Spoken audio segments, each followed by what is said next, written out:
एक समय की बात है, भगवान गौतम बुद्ध अपने शिष्यों के साथ बैठे हुए थे और उन्हें उपदेश दे रहे थे। तब उन्होंने अपने शिष्यों से कहा, रोड इंसान का सबसे बड़ा दुश्मन है। क्रोध करने वाला व्यक्ति खुद को हानि पहुंचाता है और दूसरों को भी हानि पहुंचाता है। वह प्रतिशोध की आग में जलता है और अपने जीवन को बर्बाद करता। महज उपदेश खत्म हो जाने के बाद उनके शिष्य में से एक ही से खड़ा होता है, तू एक ढोंगी है, तेरी बातें मनुष्य के सहन से विपरीत है। तो जो भी कहता है उसे अपने जीवन में अनुसरण नहीं करता और दूसरों को यह सब करने को कहता है। जब उसका शिष्य गौतम बुद्ध को उल्टी सीधी बातें कराता, तब गौतम उतने कोई प्रतिक्रिया नहीं दी और विश्राम बैठे थे। लेकिन शिष्य और भी ज्यादा गुस्सा हो गया और गुस्से में आकर उसने गौतम बुद्ध के मुंह पर थूक दिया। इसके बाद भी महात्मा गौतम बुद्ध गुस्सा नहीं आया और वह शांति बैठे रहे और अपने चेहरे से थूक को पहुंचा और वह चुपचाप बैठे। यह एक उस शिष्य को समझ नहीं आया कि वह क्या करेगा। गुस्से में आकर वह उस जगह को छोड़कर चला गया और अगले दिन अपने घर पहुंचा। जैसे यूं अपने घर पहुंचा, तब तक उसका दिमाग शांत हो चुका था। दिमाग के साथ होते ही उसे इस बात का एहसास हुआ कि उसने कितने बड़े गलती किए हैं, उससे पाप। वह खुद को मनी मन कहने लगा, मैंने क्या कर दिया? मैंने महात्मा बुद्ध का अपमान किया। ऐसा पाप मैं कैसे कर सकता हूँ? मैंने बहुत बड़े गलती कर दी, मुझे जाकर उनसे माफी मांगने चाहिए। यह कहकर तुरंत गौतम बुद्ध के पास चला गया। लेकिन गौतम बुद्ध उस स्थान पर नहीं थे। जैसे ही गौतम बुद्ध को वह शिष्य जगह जगह भटक भटक कर ढूंढने लगा।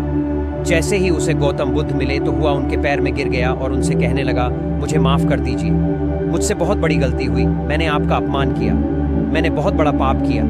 यह सब देखकर गौतम बुद्ध ने उससे कहा, शांत हो जाओ, क्या बात है, मुझे बताओ, तुम कौन हो? गौतम बुद्ध के ये पूछने पर शिष्य चौंक गया।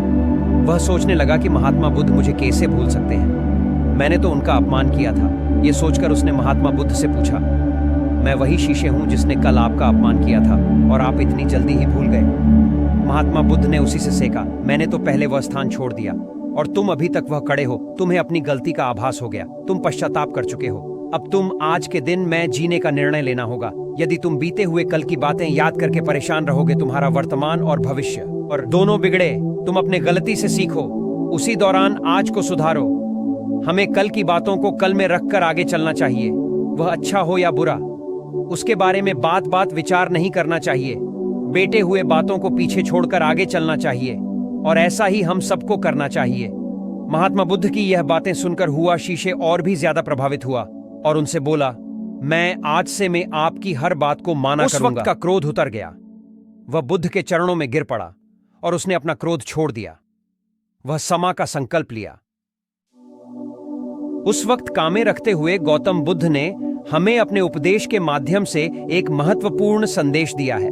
भगवान बुद्ध ने कहा है, क्रोध ऐसी आग है जिसमें क्रोध करने वाला दूसरों को जलाएगा तथा खुद को भी जलाएगा। यह बात हमें समझनी चाहिए कि क्रोध हमें नुकसान हो पहुंचाने के अलावा खुद को भी हानि पहुंचा सकते हैं। जब हम क्रोध में होते हैं, हम निरंतर तनाव में रहते हैं और हमारा निर्णय लेने की क्षमता प्रभावित हो जाती है।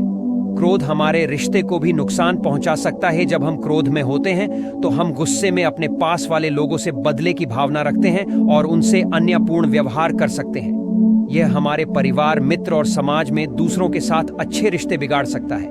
इसलिए हमें क्रोध को सीमित रखना आवश्यक है।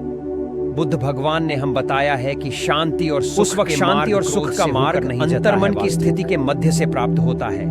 बुद्ध भगवान ने हमें यह बात सिखाया है कि हमें पश्चाताप करना चाहिए और गलतियां से सीखना चाहिए। जब हम पश्चाताप करते हैं तो हमारी अज्ञानता और दुष्कर्म के प्रभाव से मुक्त होने का मार्ग खुलना है। हमें आत्मसंगम का विकास करना चाहिए और क्रोध को सीमित रखना, ध्यान और मेधा का विकास करना चाहिए। मेरी प्यारी सहातिया, क्रोध हमारे जीवन के विपरीत परिणाम ला सकता है।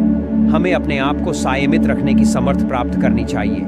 हमें पश्चाताप करना और उससे सीखना चाहिए। हमें शांति और सुख की ओर बढ़ाने के लिए और क्रोध को नियंत्रित करके अपने जीवन को सुखी को समृद्ध बनाने के लिए प्रयास करना चाहिए। गुस्सा करके हमें अपने सामने वाली चीजों को सिर्फ एक तरह की नजर से देखते हैं और कई बार ऐसा व्यवहार हमें वह चीजें और नजरों से दूर रखता है और कठिनाई का सामना करने में सबसे जरूरी होते हैं। यदि आप ये सी और मजेदार कहानियां और संदेशों को और सुनना चाहते हैं तो वीडियो को लाइक करो और सब्सक्राइब करो।